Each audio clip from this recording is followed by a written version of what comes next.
Update hinggil naman po sa kasalukuyang sitwasyon ng Bulkang Mayon. Nasa linya po ng ating komunikasyon si Dr. Paul Alanis, Supervising Science Research Specialist po ng DOST PHIVOLCS Mayon Observatory. Doc, good morning. Jade at Admar po ang inyong mga kasama. Maraming salamat sa inyong oras. Yes po, good morning and good morning sa mga listeners. Po sir, gaano ho ba kalala itong kasalukuyang sitwasyon ngayon ng Bulkang Mayon matapos nga yung pagbuga ng pyroclastic density current to Uson? As of 5 a.m. po kanina, the past 24 hours, nakapag-record po ang Mayon Volcano Monitoring Network ng 5 volcanic earthquakes, kasama na po doon ng 4 na volcanic tremors. Ito po yung sunod-sunod. Habang nakapag-record din po tayo ng 411 na rockfall events, at ito naman yung mga na instance na may maraming natitipak na mga bato at tipak-tipak ng lava. At yung iba dito ay nagdulot ng mga tinatawag nating pyroclastic density current signals. 4 po yung nangyari kahapon. Pero overall po, nasa alert level 3 pa rin ang Mayon Volcano. Ibig sabihin po nito, huwag pa rin po tayong papasok sa loob ng 6 kilometer permanent danger zone. Opo. Ano ho ba ang magiging implikasyon po nito? Ibig sabihin, Doc, possible ho ba na may mas titindi pa yung pagsabog na aasahan po ng ating mga kababayan matapos nga o kasunod nga nitong pagbuga ng abo, itong pyroclastic density current nga? Actually po, yung nangyari na pyroclastic density current noong Sabado ng hapon, hindi po ito dulot ng pagputok or pagbuga ng abo ng Mayon Volcano. Ang nangyari po dito ay meron po tayong isang bahagi ng lava flow ang natipak, likely medyo malaki-laki yun.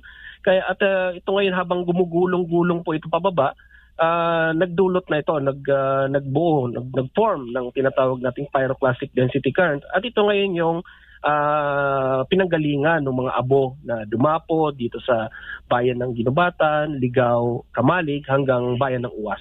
Opo. Pero possible pa rin ho ba o maaasahan pa rin na magkakaroon ng massive eruption itong Mayon Volcano?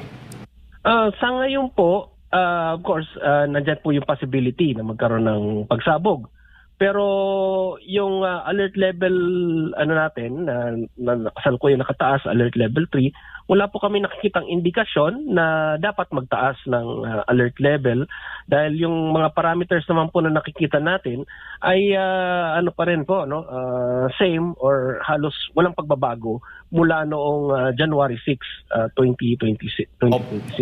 Opo. So, ibig sabihin, Doc, nababawasan po yung risk na magkaroon ng massive eruption dahil naglabas na ito ng abo, parang hindi na ganoon kalalapa ang aasahan ng taong bayan.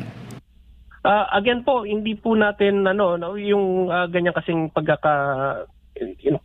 sinabi nating bumababa yung risk. Nandiyan yung implication na ibababa na natin yung alert level. Sa ngayon po, nasa constant na pa rin siya. Yung mga datos na nakikita natin, kumbaga ay stable. When I mean stable po, parang ihalin tulad natin yan sa isang pasyente na nasa ICU na hindi naman po neither is kumbaga ay nagde-deteriorate yung kanyang kondisyon, pero so far hindi naman nag-improve. So parang ganun pa rin po, alert level 3 pa rin po yung nakikita natin. Walang pagbabago po sa estado. Opo. Sa kasalukuyan ho ba, Doc, medyo hindi na ganoon same yung naging parang kapal ng usok na bumabalot dyan po sa Albay, Doc, matapos nga nitong pagbuga ng abo nitong Bulkang Mayon? Sa ngayon po wala na pong mula yung abo po na bumagsak nung na natapos na po yun pagdating ng mga bandang gabi ng Sabado ng gabi. Sa ngayon po medyo relatively clear naman po yung kapaligiran ng Albay province. Bagamat nandun pa rin nga po may mga pag-usok pa rin na lumalabas sa Mayon Volcano. Opo. Gaano ho ba kadelikado itong ashfall sa mga residente, sa mga pananim o sa mga hayop, Doc? Well, yung unahin muna natin sa mga tao, of course, medyo delikado yan dahil health-wise, maaring yung nakaka-irritate po yan sa ating mga sa mga baga, sa ilong, sa lalamunan. Dahil una-una Makati yan, abrasive po yan. Ibig sabihin nakakagasgas. Ikalawa po, kung malapit po tayo sa bulkan, maaring yun nga, mag-accumulate itong mga abo na ito, lalo na pag hindi nililinis sa mga bubong ng mga bahay, baka sa sobrang kapal, nandyan yung posibilidad na mag-collapse naman yung bahay. Yung next na possible na na danger ay yung sa mga sasakyan naman. Kung kung ikaw ay tumatakbo, bababa yung visibility dahil may mga abo sa paligid, magdidilim ang paligid. Ikalawa, maaring magkaroon ng yung damage sa mga sasakyan, sa mga windshield. Yung iba may mga reports na nung pinaandar daw nila yung windshield habang yung mga wiper nila habang tumatakbo sa highway, nagasgas daw yung mga salamin. Yun nga po, dahil ito nga pong mga abo ay abrasive po yan, nakakagasgas po talaga yan. And then there's also possibility na masira yung mga makina, lalo na kapag mahigop ng mga makina, maaaring masira yung makina. At dyan din papasok yung panawagan natin sa ating mga piloto na iwasan yung magpalipad malapit sa isang aktibong bulkan dahil nandiyan yung possibility na mahigop naman ng mga makinarya nila na very sensitive naman, lalo sa mga eroplano, maaaring magdulot ng pagkasira nito o di kaya ay sakuna. And then sa mga pagkain naman po, yung pag dumapo po yan sa mga pagkain, sa mga tubig, maging kontaminado na po ito. At yun nga po, may mga reports nga po na may mga hayop po dito sa Albay na yun nga na namatay o kaya nagkaroon ng sakit dahil kumain nga po ng mga kontaminadong pagkain. Opo. So ano po ang dapat o immediate na dapat gawin ng mga residente po malapit po dyan o itong naapektuhan nga ng ashfall? Well, unang-una po, linisin po natin yung abo dun sa mga bubong dahil baka po dumami yan and then sa sobrang bigat baka nga po mag-collapse. Next na pwede natin gawin ay magsuot po tayo ng mga face mask. So, yung N95, pwede na po yun na gamitin. Opo. Bago ko po ipasa kay partner Admar, Doc, sa kasalukuyan ay yung alert level 3, ang ibig bang sabihin nito ay walang mga residente malapit diyan o baga 6 danger, may possibility pa bang i-move po ang yung baga yung tawag nito yung zone malapit diyan sa bulkan. Ngayon Doc, anong update? Yes po. Pagdating naman po sa evacuation, actually proactive po ang provincial government of Albay pagdating sa ganyan. Since January 6 po, nung idineklara na alert level 3 ang Mayon Volcano, naka-evacuate naman na po yung mga kababayan natin sa 6-kilometer permanent danger zone. Wala na pong tao talaga doon.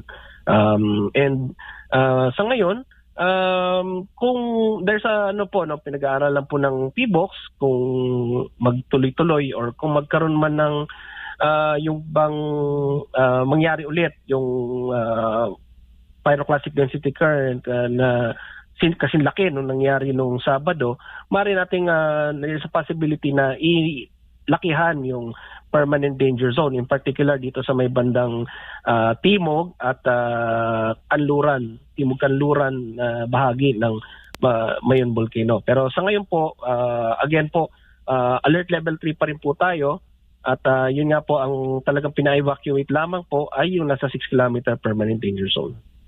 Magandang umaga, Doc. Si Admar po ito. Linawin ko lang po. So, yung deposito po or yung mga ibinuga na lava po ng bulkan, yun po yung gumuho na nagdulot po ng pyroclastic density current? Yes po. Yun po yung pinanggalingan po niya. Wala naman po tayong pagputok na nangyari noong Sabado. Opo. Meron po bang deformity mismo sa napakagandang bulkang Mayon? Wala naman po. Yung naman po niya, yung pagka-perfect na, yung bang perfectong hugis po niya, ay wala naman pong, may mga konting po siya, erosion na nangyayari. Pero yun nga po, actually yung constant na eruption niya, yung regular na almost every 5 or 10 years nagkakaroon ng eruption, actually yun ang nagme-maintainer ng kanyang perfect cone. So the moment na tumigil na po yung eruption ng Mayon volcano, that is the time na po na yun nga po masisira na po yung kanyang hugis. Opo. Sir, akala kasi ng ating mga kababayan na isa itong major eruption. Yung pagkatipak po ba noong mga deposito po ay dulot po ng alin? Nag-break up po ng sandali. Pakiulit po yung tanong. Yung pagtipak po nitong mga yung mga materials po mula sa bulkan ay ano po yung dahilan po, Doc, kung hindi ito talagang major eruption? Kasi ang tingin ng ating mga kababayan sa kapal ng abo na dinulot po nito, talagang akala nila major eruption na po ito. Okay. Yung yung pinanggalingan po ng yung pyroclastic density current at mga abo na nangyari noong Sabado, galing po yun doon sa lava flow. Now, kapag sinearch po natin sa internet, maghanap tayo ng mga video ng lava flow, ang unang lalabas po ay mga lava flow po sa Hawaii. Kung saan yung lava flow po ay parang ilog talaga na gumagalaw, na nag-aapoy, nagbabaga. Pero sa Pilipinas po, sa mga bulkan natin dito sa Pilipinas, ang lava flow po natin ay parang yung mga tipak-tipak lamang na bato na gumagalaw, unti-unti umuusad. Now every now and then, dahil medyo unstable po ito, lalo na po kung nasa bandang itaas, dahil napakatarik pa po niyan, yung slope ng isang bulkan, lalo ng ngayon sa taas, matarik po talaga yan. Maya't-maya po may mga natitipak na bahagi nito. And ito po yung mga kanina binanggit ko, 411 na rockfall events. And minsan nga po, yun nga, may malaking tipak talaga na nahihiwalay. At ito ngayon yung habang gumugulong po ito, nagbabasag-basag po yan. Ito na po yung pinanggagalingan nitong pyroclastic density currents at yung mga abo na dumapo dun sa mga bayan ng Albay. Opo. Dahil nangyari na po ito, maaari bang mangyari pa ito ulit sa hinaharap, or dahil sa marami na ang mga rockfall events, mababawasan na yung mga kahalintulad na ganitong senaryo? Actually po, yung ganitong senaryo nangyayari na po since January 6. Yung pinakahuli nga po na nangyari po nung bandang Abril, unang linggo ng Abril, nagkaroon din ng report na meron naman daw sumabog or nagputok na yung Mayon dito naman sa bandang gilid niya, tagiliran niya. Again, hindi po nangyayari sa history po ng Mayon volcano. Ang pinanggagalingan lang po talaga ng mga volcanic materials ay yung kanyang pinakabunganga doon sa pinakatutok. Opo. Naging mas mainam po ba ito na nangyari po ngayong panahon po ng tag-init kumpara sa panahon ng tag-ulan, na posible yung mga lahar flow, Doc? Yung mga lahar flows naman po, iba naman. Well, yun din panggagalingan po niyan ay yung mga deposito pa rin. Pero wala pong epekto yung weather system regarding sa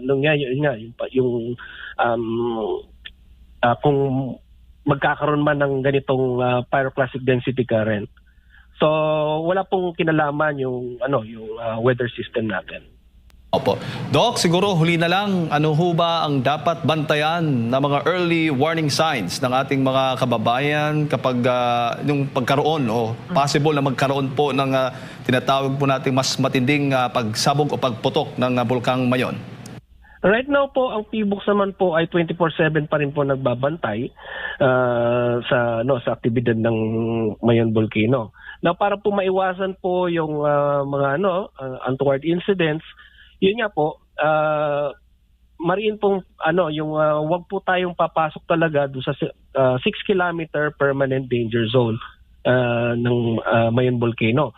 As long as nasa labas naman po tayo nitong danger zone, relatively safe naman po.